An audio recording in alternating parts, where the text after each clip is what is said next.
Hey everyone, welcome back to English Express, the podcast where two friends have real, natural conversations in English so you can listen, repeat, and start sounding more fluent.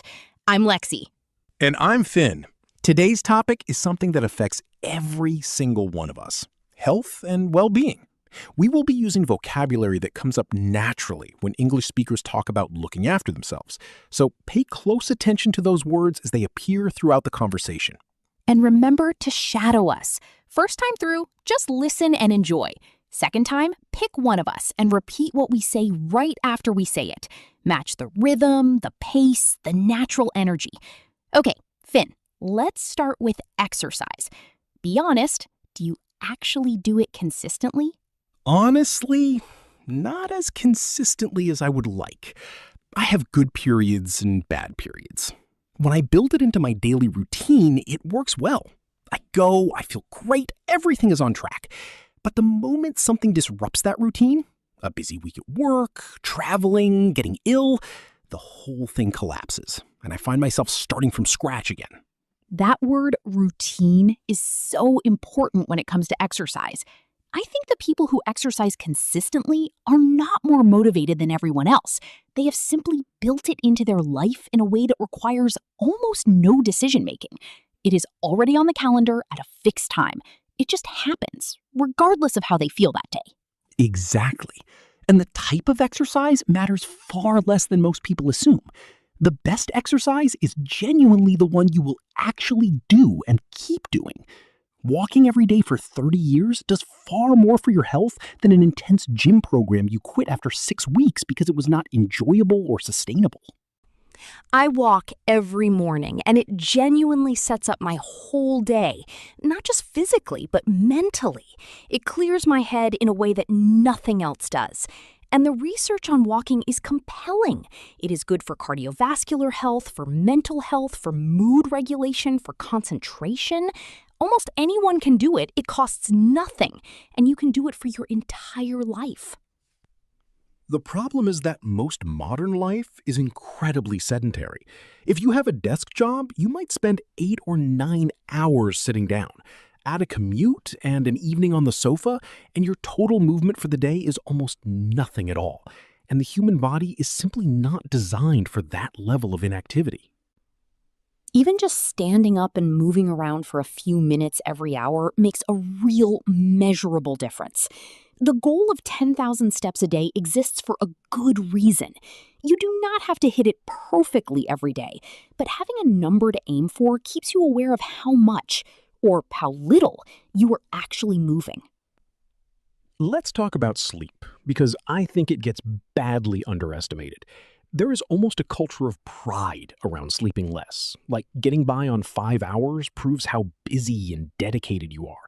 But the effect of poor sleep on everything, your mood, your concentration, your physical health, is dramatic and completely immediate. You feel it the next day without fail. Honestly, I went through a period of real insomnia a couple of years ago. Lying awake for 2 or 3 hours, mind racing, watching the clock. It was exhausting in a way that made every single thing harder. And the exhaustion made the anxiety worse, which made the sleep even worse. A genuine cycle that took real effort to break. The most effective fixes for sleep are also the most unglamorous. A consistent bedtime and wake time every single day, including weekends. A cool, dark room. No screens for at least an hour before bed. Once I stopped keeping my phone in the bedroom, my sleep improved noticeably within about a week. Let's talk about mental health, because the conversation around it has genuinely shifted in the last decade. There is so much more openness now, between friends, in workplaces, in public, about anxiety, about struggling, about things that people used to feel they had to keep entirely to themselves. That shift matters enormously. When people feel they cannot talk about what is going on internally, they suffer alone with things that are often very treatable. Anxiety is something a huge number of people experience. That persistent low-level worry, the physical tension in the body, the difficulty concentrating, and many of them do not even have a name for what they are feeling.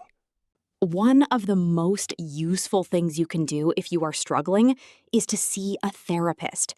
I know there is still stigma around that in many communities, but think about it this way. We go to a doctor for physical symptoms without feeling ashamed. Getting professional support for your mental and emotional life is exactly the same idea, and it genuinely works. Mindfulness is something that has genuinely helped me during stressful periods.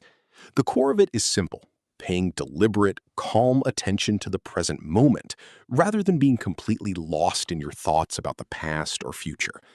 Even 10 minutes of focused breathing in the morning can shift the tone of your entire day. Self-care is another word that gets used a great deal, and sometimes misunderstood. Real self-care is not about treating yourself to something nice after a hard week. It is about consistently giving your body and mind what they actually need: sleep, movement, good food, connection with people you trust, and enough rest. The ordinary basics, done regularly. That is the real foundation of well-being. And resilience. The ability to recover from difficult things and keep going is built through exactly those ordinary basics over time. People who seem very resilient are not people who do not feel difficulty. They are people who have developed the habits and support that allow them to move through difficulty and find their way out the other side. Your health is the foundation that everything else in your life sits on. It deserves the attention. Let's do the vocabulary recap.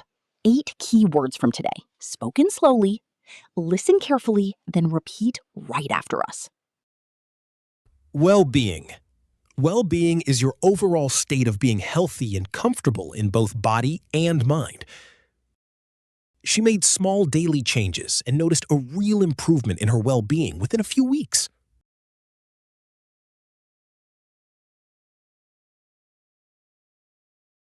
Routine. A routine is a set of actions you repeat regularly until they become automatic. Building exercise into his routine meant he no longer had to rely on motivation to get started.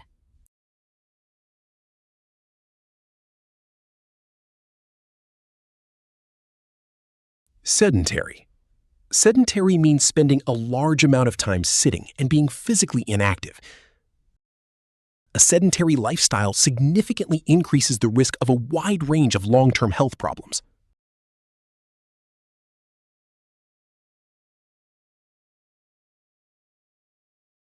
Insomnia. Insomnia is the persistent inability to fall asleep or to stay asleep through the night. She tackled her insomnia by keeping a completely consistent sleep and wake schedule every day.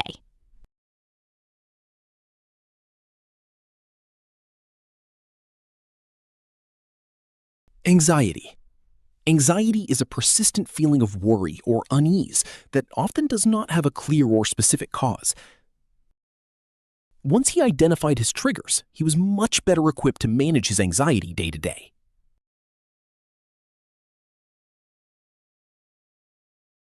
Mindfulness. Mindfulness is the practice of paying deliberate, calm attention to the present moment without judgment. Even 5 minutes of mindfulness in the morning can meaningfully reduce the stress you carry through the day.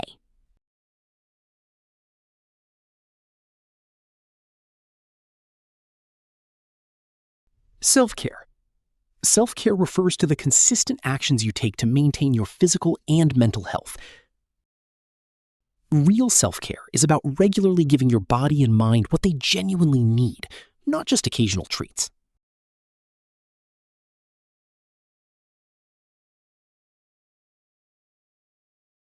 Resilience. Resilience is the capacity to recover and keep moving forward after something difficult. Resilience is not about avoiding pain. It is about developing the ability to move through it.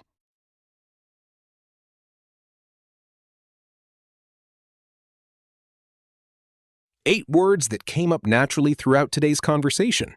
Go back and listen again, notice exactly how each one was used, and try to use them yourself this week. Thank you so much for listening to English Express. Share this episode with someone who is also working on their English. We will be back very soon with a new conversation and more vocabulary. Until then, keep shadowing, keep showing up, and take good care of yourselves. See you next time.